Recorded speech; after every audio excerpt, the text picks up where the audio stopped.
So, somebody asked me how I cut wine bottles like that. I have three things. First is this adjustable bottle cutter, which is quite handy, quite easy, and if the bottle's straight you can run round with the carbide tip. The other one I use is this, which I think the idea is it clamps round a bottle and you spin it round. It never really worked for me. If you do it tight, the bottle cracks and it's really hard getting a clean line. But how this is useful is, and how I've been using it, I've been clamping it to the surface. So I clamp it down to a hard surface and get the right height. So if I need it higher, I put some wood underneath it once I get the desired height. With that, you can put the bottle in. You can tighten it up if you wish, but you can just turn it round, score in the bottle all the way round and get a nice straight line. Make sure your surface is flat, and that'll give you the score line all the way round. And you want to make sure you do it, if possible, in a nice clean sweep with some firm pressure. The third way, and what I used to cut this Jim Beam's bottle, because it didn't fit in either, is a glass cutting angle grinder blade that I got from AliExpress. These blades are also handy for cutting the neck off. So with this one I had to cut the neck off because it wouldn't fit in the bottle, so I used an angle grinder. Not the nicest way of doing it, it can shatter, but it works.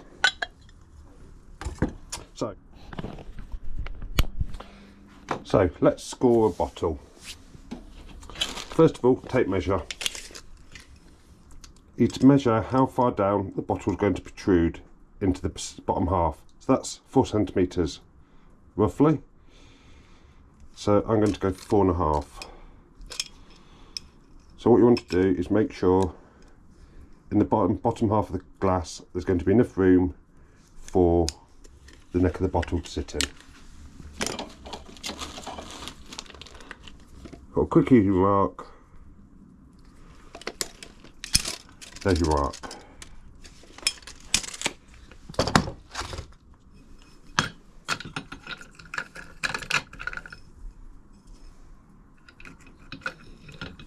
So, lining the mark up where I want it to go.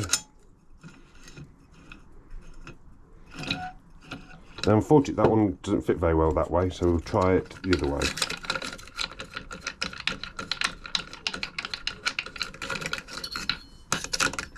Because this was a bottle I found, it's got some ridges, it's not rolling very well in that wheel, and I don't really want to get a jaggedy line. I want to get the score line as clean as I can.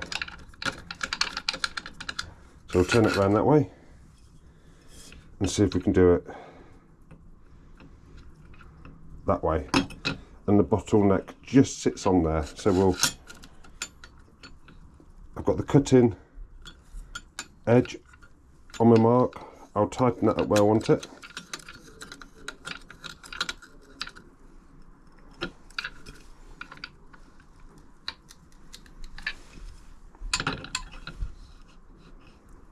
And here we go, we're going to score it all the way around.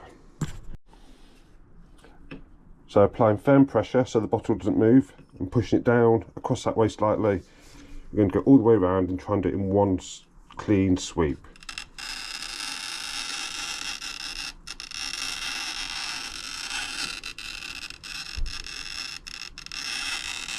There it goes, and you'll hear it change once it gets round to the start where you started.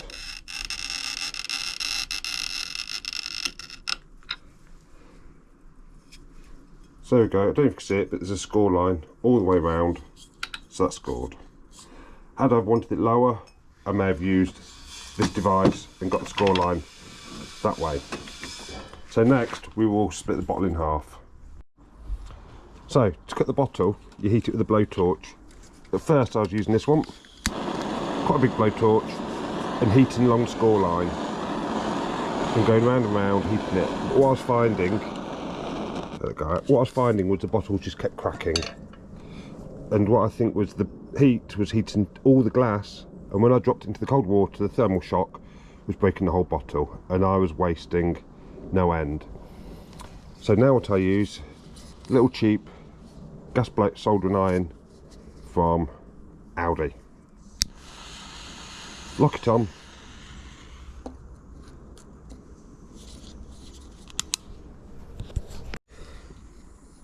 Just had to refill it. So lit the Aldi torch, put it on highest, lock it on.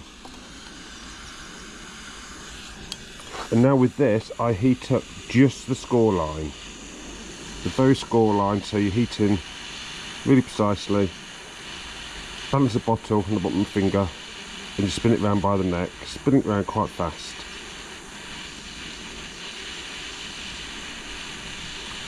You should start hearing cracking sounds as the glass starts to fracture, and you'll see it on the score line. But again, I'm only heating that score line. Doing it this way, the success rate's been about 90%. In this bucket, there you go, that's the first crack. Going to keep going. Keep going. There's another crack. And I'll just heat this bit now where this last main bit to crack. Just the last bit.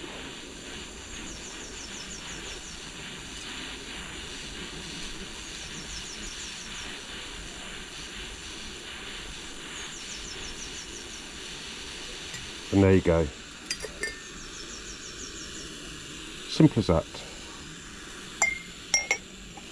And that now fits in there, as you can see, perfectly. And this one, I found it on a bit of wasteland. It's got a really nice teak face at the bottom. If it doesn't shatter on its own, you can dip into a bucket of cold water, which you keep here, and that's got some wine bottles just soaking labels off. Right, we'll just pop this foil thing off. I'll use some side cutters and we'll just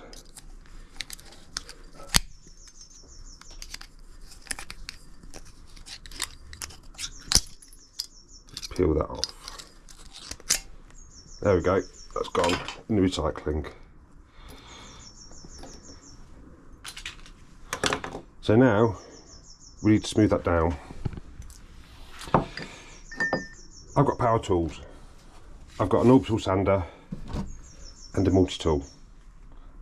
I found these far easier and get a better job. Through trial and error, I started using just normal discs on the multi-tool, and they soon wore out. Tried using zirconium ones that are a bit stronger, worked a bit better, but they still wore out quick. So I've now gone to these carbide pads that you can get either from DeWalt for the multi-tool or Trend for the orbital ones. I get them from Tool Station. £5 for 5, but they seem to last a lot longer and you can wash them. So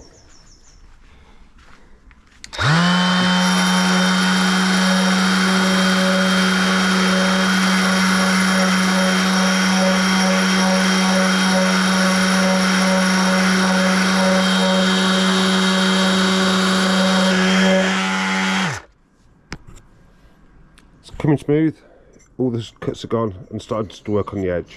That's just glass powder. Same for the top, we'll just smoothen out the top.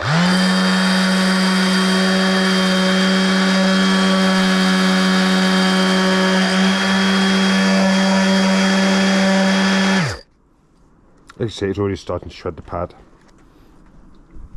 There you go, it's nice and smooth. The other thing I have used to smoothen them is a flap wheel and an angle grinder. It's quite vicious, it makes tiny little micro chips.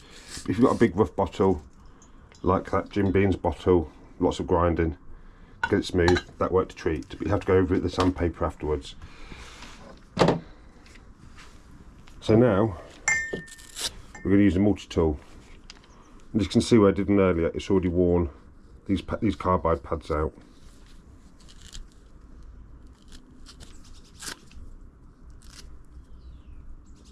I try and get a bit of a hangover on the blade so you can do it around the sharp edges.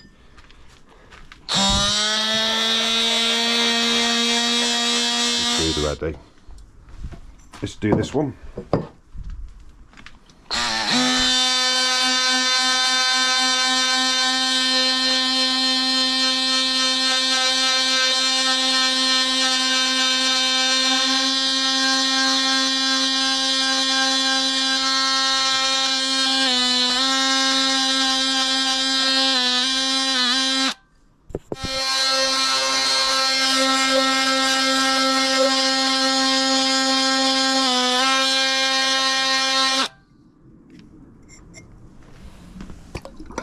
Just wash it off. As you see, that's lovely and smooth, but this is going to be a planter, self-watering plant pot, so it's not going to be too refined. So there it is, all sanded, washed it down. You can see it's nice and taking the edge off, so it's all nice and safe. So if you're going to use it for you want to make a glass or a vase, that's where it stops. And here's some Corona bottles that I've turned into shot glasses for us to use. You know, we like upcycling. I've given some to friends, but if you want to use it as a self-watering plant pot, we'll need some scissors. So this is capillary matting. I got this from Wilco's. And we need to work out how long we need it to be. So we want it to poke out the bottom of the bottleneck, and we want it to extend into the compost. So that's actually about right. So I'm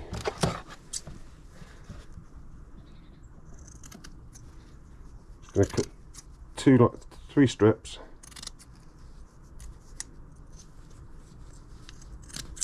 There's one.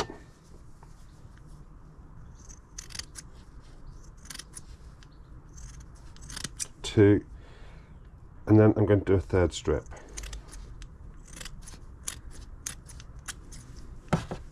The 3rd strip I'm going to cut straight in half.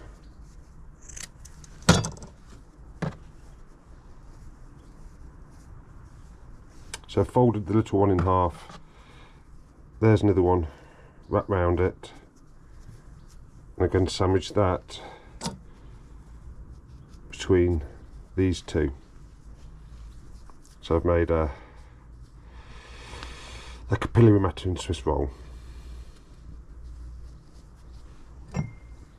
Then I'm going to poke it down, or in this case I'm going to poke it up through the neck of the bottle because I can't get my fingers down there. So I'm just putting the 2 long tails up through the bottleneck.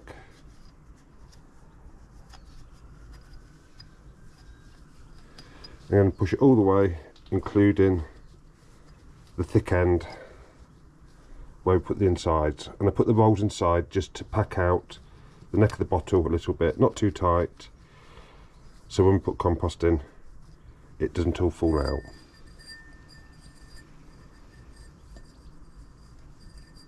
So we'll pull that up a little bit more.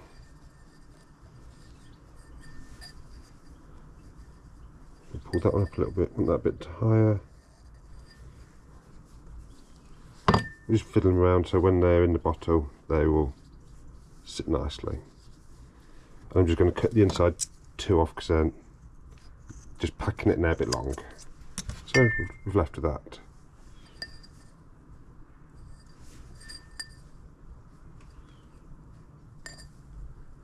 As you can see, when it goes in the bottle, the wicks are just going to sit nicely at the bottom, soaking up the water. I've got the tails inside.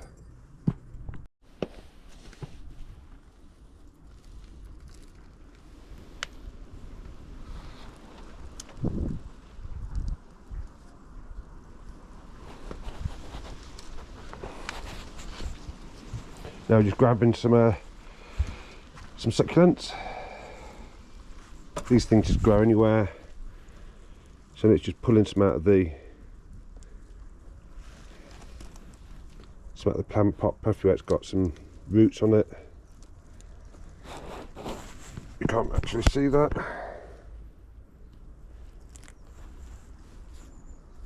These things grow so easily, you just literally have to put them in. I don't know if you can see the roots coming off them, but they are just full of roots. There's a bit more.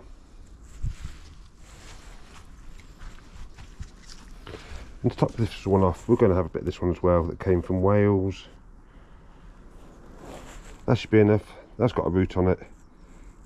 That bit should work.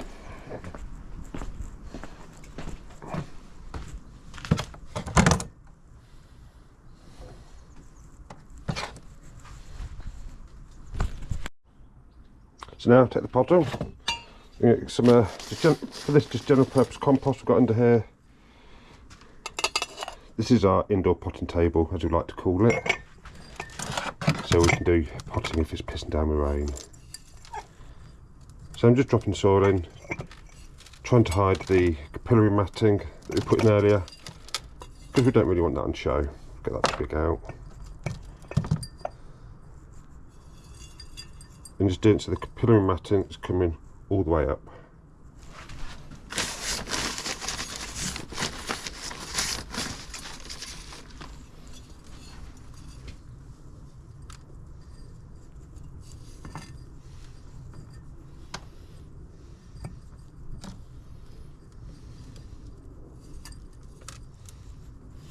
There we go. Now for this one, we actually I've been growing some succulents over winter. Let's drop that down so you can actually see. So we'll just tease it out. We'll just take the bottom off it. And we'll try and just break it up a little bit, because see the roots are really shallow. And I'm breaking this up just so it fits in the pot.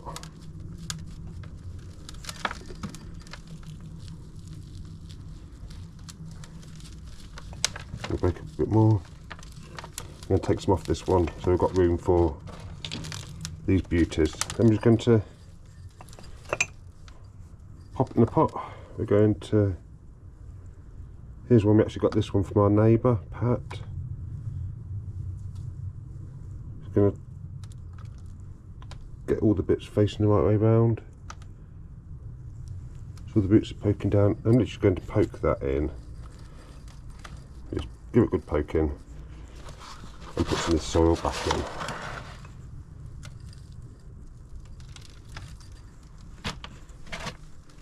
Use the compost and come out the pot.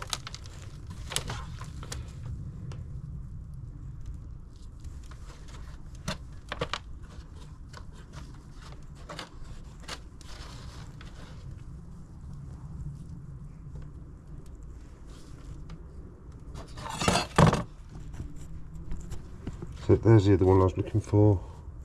I'm just going to lay that in there. Give it all a good poke in. I'm not the world's best green fingered person. Make sure these bits are in, because these will have roots coming off them. Have a last bit, handful of nice soil off the top. And we'll just try and dress it a bit. You could dress it with some grit. Just give it a little poke in.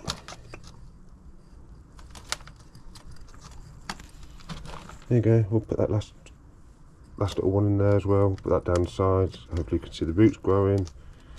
What have we got here? Any more?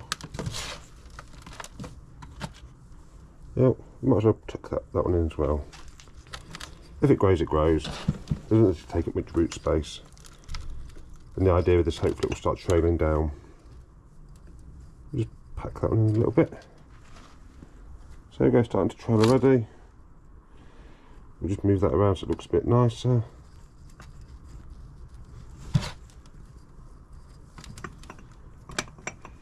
And there we go. Last thing, we're going to get a little spray off, clean it a little bit.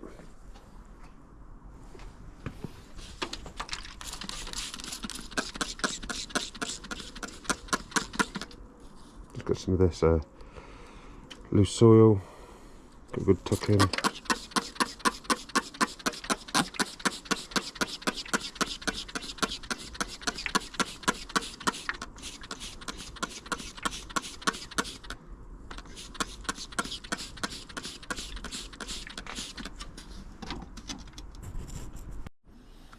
So let's have a little clean up.